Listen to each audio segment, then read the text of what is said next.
smiles with your eyes.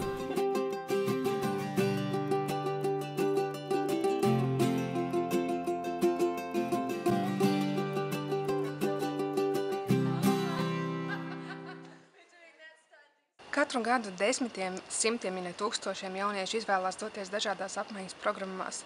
Šogad es izvēlējos doties Erasmus praksē, pieredzes apmaiņā uz Lielbritāniju, un mana prakses vadītāja ir Dace Gaile.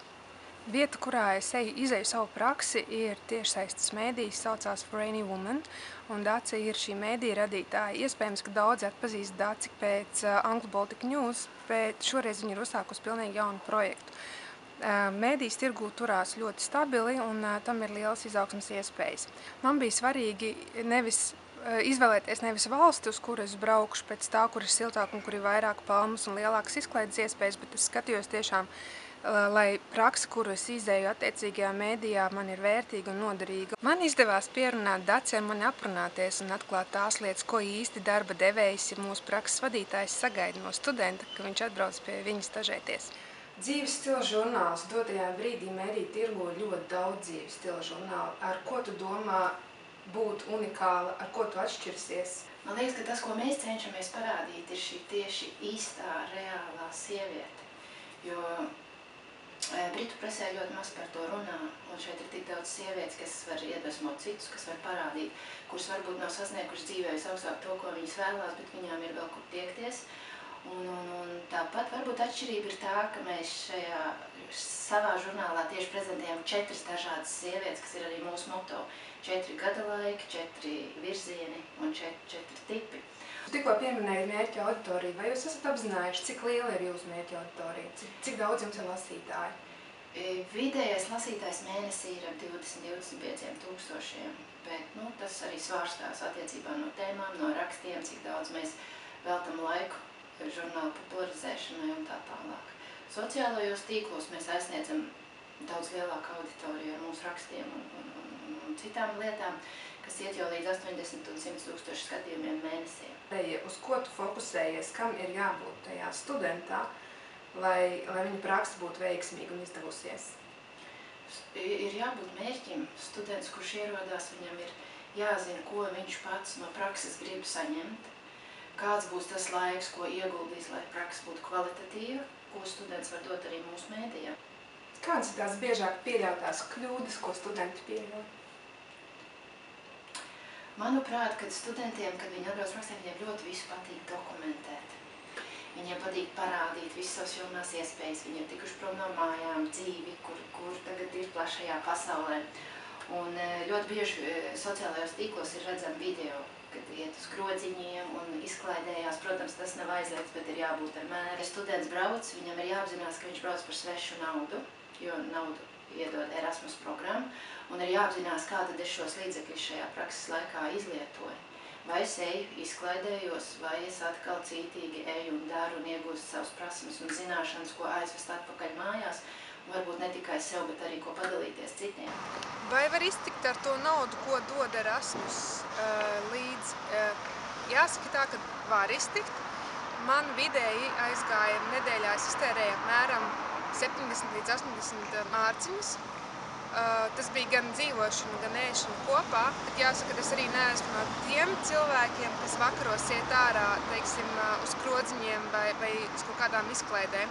Šīs ielas viena ir apmēram 8 veikalu, kuros pārdod Baltijas preces.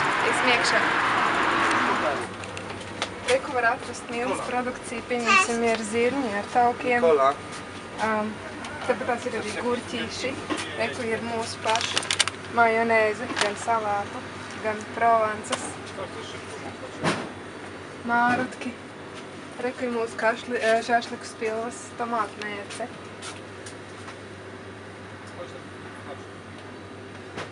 Tāpat arī var dabūt piena izstrādājums, kārumu var dabūt, staburadzes izstrādājums var dabūt un otrā pusē var dabūt arī alu.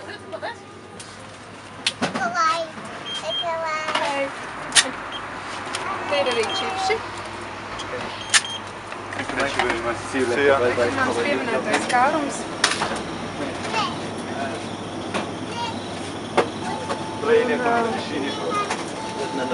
Te var atrast tālu, rekord cēsālu. Klusējies.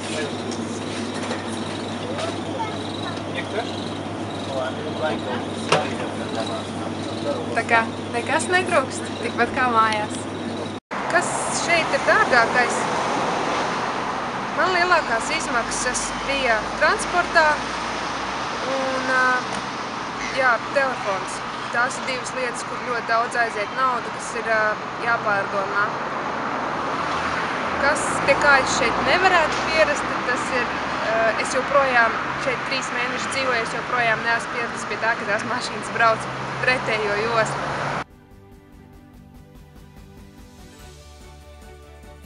Pienākumi manas prakses laikā bija sekojoši. Man bija jāievāc informācija par visām modelēm, pēc tam man bija jāveic intervijas ar viņām, pēc tam man vēl nācās arī kūrēt informāciju sociālajos tīklos. Mēs braucām uz fotosesijām, man bija jāasistē arī fotogrāfam.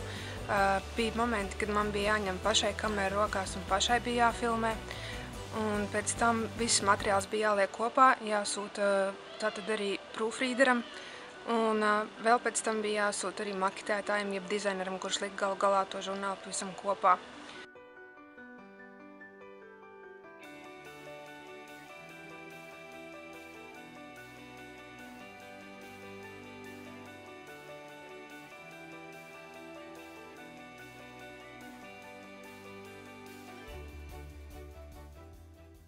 Spilgtākās atmiņas, ko es paņemšu līdzi no šīs vasaras, laikam būs mans brauciens uz Londonu.